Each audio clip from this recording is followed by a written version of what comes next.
Hello, so I thought that for today's update let's actually give you guys a story, because this is a story that everybody knows of, everyone knows the words, and everybody knows the concept, but not many people I've spoken to recently have actually heard the story. So we often talk about a Pandora's box, and oh no, they've opened Pandora's box, oh you opened Pandora's box with that. But a lot of people don't actually know what the story of Pandora's box is. So this is a Greek myth featuring a lot of very interesting characters, and I thought let's do that today. Once upon a time, a very, very long time ago, back when the world was young, many moons ago, there were two brothers, the Titans Prometheus and Epimetheus, which mean forethought and afterthought. And Prometheus loved humans. He thought they were brilliant. He so loved them that he brought down the very gift of the gods, fire, in order that we might live with light even in the darkest of times. Now this greatly angered the gods, because for them the secret of fire had been jealously guarded for time immemorial. This was their secret, it was their ability, and humans had no right to it. But now they had it, all because of Prometheus. And so the gods punished Prometheus by chaining him to a rock and sending a great eagle to devour his liver. But the thing was, Prometheus, as a titan, would regenerate, would heal and regrow everything within a day. And so the eagle returned every day for its gruesome meal.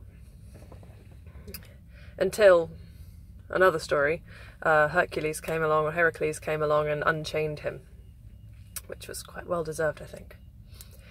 Anyway, so you might be wondering how this actually links into Pandora. So this punishment to Prometheus was not enough for the fierce gods. They created a woman called Pandora, and they gave her, because they're gods, they feel they can give people as gifts to each other. They gave her to Epimetheus, Prometheus's brother, to be his wife.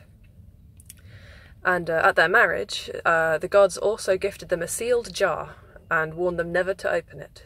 It was just to be looked at, never to be touched. Of course, every day before he left their home, Epimetheus would warn Pandora not to open the jar, not even to touch it, for fear of the wrath of the gods. And every day, Pandora, left at home all by herself, would look curiously at this jar, wondering what was contained within it, why it whispered so enticingly whenever she walked near, why it said, "Please, let us out. You want to meet us? Let us out. Don't you want to find out what we are?" And at last, finally the day came, left alone with these voices, where she could wait no more. And Epimetheus left their home for the day. She crept to the jar and gently cracked the seal, reasoning that just, a little peek, a single look, couldn't do any harm, surely. But of course, when she lifted the lid, even just a hint, it flew open, and out came pouring hundreds and thousands of wild, screaming, flying things, knocking her to the floor and filling the room with rage and fear. "I am war," cackled one of the terrible creatures. "I am hate," cried another. "I am envy, I am pestilence, I am death, I am fear, I am cruelty, I am anger, I am famine, I am cowardice, I am evil." The voices, cacophonous and horrible, filled Pandora's ears and caked the walls with black soot.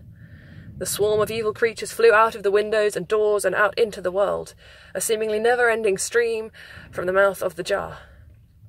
Pandora leapt forwards and slammed the lid back down, hoping to contain some of the terrible things.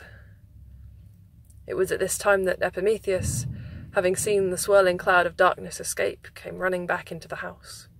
"Pandora!" he cried, "what have you done?" But before Pandora could even begin to speak, a small, quiet voice came from the now closed jar. "Please let me out," it pleaded.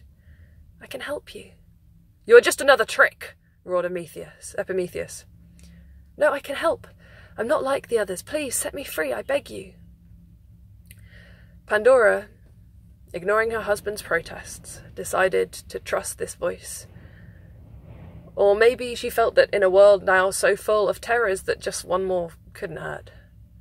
So she reached out and lifted the lid once more. From out of the mouth of the jar came floating a single, small creature, glowing with inner light and sweetly delicate.